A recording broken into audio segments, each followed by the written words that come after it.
What is going on, everybody? Welcome back to the channel. Aftersound here, bringing you Splinterlands content every single day. We also stream right here in this channel every Tuesday, Thursday, and Sunday morning, so come by and say hello. All right, guys, I want to talk about the current Soulbound reward cards and why. I mean, we know that our time is limited, but I'm just kind of calling this out very obviously because with the changeover into this new season, it's going to be the first season of July. The days are limited, and for someone like myself, and I'm sure many others, if you haven't gotten the cards that you need already, we are now getting into the final stretch, right? So if you already have a max Soulbound set and you're happy with it, all good, right? This video is not going to apply to you. But for anybody like myself, I'm really starting to think this through and figure out, okay, where are the gaps and what are the actions that I would like to take? So again, this is more theoretical. I'm not going to go into my deck, although if you guys want, I can do that in a separate video. I have all of the commons. I have most of the rares. There's just like 2 summoners that I'm missing. Epics and legendaries are hit and miss. Actually, epics are probably the worst for me right now. But here's the thing. Okay, so a couple of months ago, or maybe I don't know, at the beginning of June. Yeah, maybe at the beginning of June, or maybe in May. I was trying to do that. Like, what's the summer timeline? My anticipation was hopefully we would get the new Soulbound reward cards, meaning the switchover, right, to the Rebellion reward cards sometime in July, which, again, we are entering, and maybe by the time you watch this video, we'll already be in July. That was my guess, right? That was my guess from months ago. And if you look at where things are at right now, I think that probably is going to get delayed, so maybe there's not as much urgency, but like I said, I still want to discuss this now. Because I was saying that we needed to get one-click set rentals out and we needed to get the onboarding tutorial experience. We haven't gotten either of those. We did get the back end for one-click set rentals, so hopefully we'll get the front end in the next update. But my guess is that this may not happen until August, and we have time frames for this, right?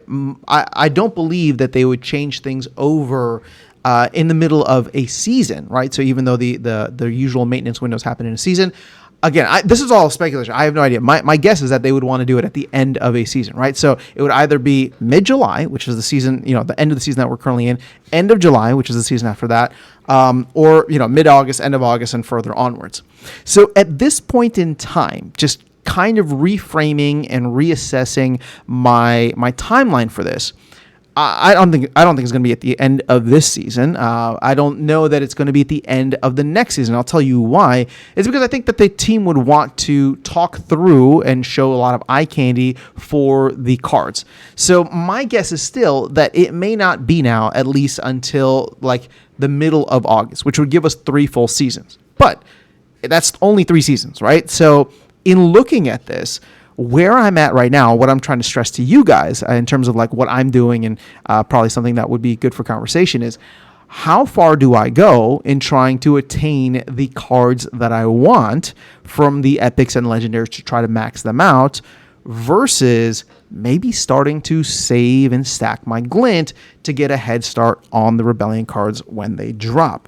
Now, like I said earlier, I don't know what the cost is. We haven't gotten that. My expectation, and actually my hope, is that the cost will be relatively high, right? If Matt said 10x, then maybe we start there, which is not an insignificant amount, right? I would have to pay maybe $5+ per BCX, or we'll just say 5,000 DEC plus per BCX of like a legendary, right? If that's going to be the cost to unlock it, I think demand would probably drive that price higher, at least at the beginning, if I want them. So what I have to do is weigh that now, right? How much do I spend on these legendary and epic draws versus saying, you know what?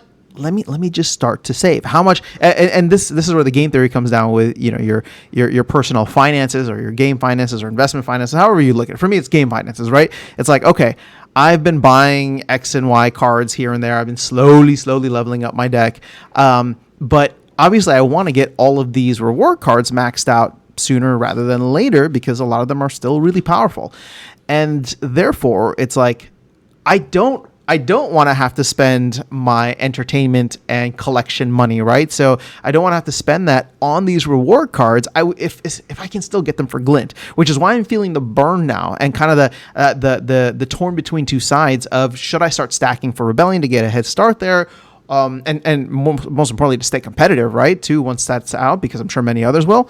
Or do I just say, you know what? Chalk it up. Let's set aside, 20, 30, 50 bucks to go and get whatever BCX that I need. So that's all I'm really trying to call out here, the kind of decisions that I have to make. And I'm curious to know what folks in similar positions are planning to do. Are you already starting to stack your glint? Or are you thinking that, hey, you know what, this is the final time to be able to go out and get that? And the final thing that I'll say to this, which is not related to my situation overall, is I do wonder if there will be any speculation on these cards specifically. I know we all think that there's a lot of cards out there, and there are, right? Maybe we can do a separate video looking at the print rates for the Soulbound reward cards for Chaos Legion, which were significantly high, right? Or they were increasing significantly, and they'd gotten to a point, and then obviously once the Glint Shop came out earlier this year, people who didn't need to buy them just stopped buying them, and so that drastically reduced the print rate. But I do wonder if there's going to be folks that are just like, you know what? I have all this glint anyway. Let me just get a couple of legendary draws and see how it goes. And if those cards actually have any value, then I didn't pay anything for them because I'm spending in-game currency, but I can choose to try to redeem them for actual value in the future if there's demand, right? It's almost like a win, a no risk scenario, because you're using in-game currency to try to translate. You're speculating, right? In-game currency to buy something that may have value in the future because it will be limited and scarce. Or scarce is going to be relative, but it will be limited in its in the amount. And I think a lot of maybe hardcore diehard believers in where we're going that are confident that the team can get 100,000 players in. You never know what they might do, right? I don't have all the cards that I need yet, but I'm definitely not burning the extra legendaries that I have, right? For ones that are maxed out, or even actually the commons and rares, I'm just not burning anything for extra glint at this point because I don't know. It could be something worthwhile. So, sorry, I know that kind of went off the rails a little bit at the end, but it's all kind of related for what we're looking at in these final seasons, whatever it ends up being, 1, 2, 3, 4 seasons for the Chaos Legion Soulbound cards. But that is all I have for you guys in this video. Let me know your thoughts in the comments below. What is your game plan overall, whether you're saving for yourself, whether you're saving for the future, whether you're speculating? I'm very curious to hear and start that discussion with you. I'll catch you all in the next video and see you around the game. Take care.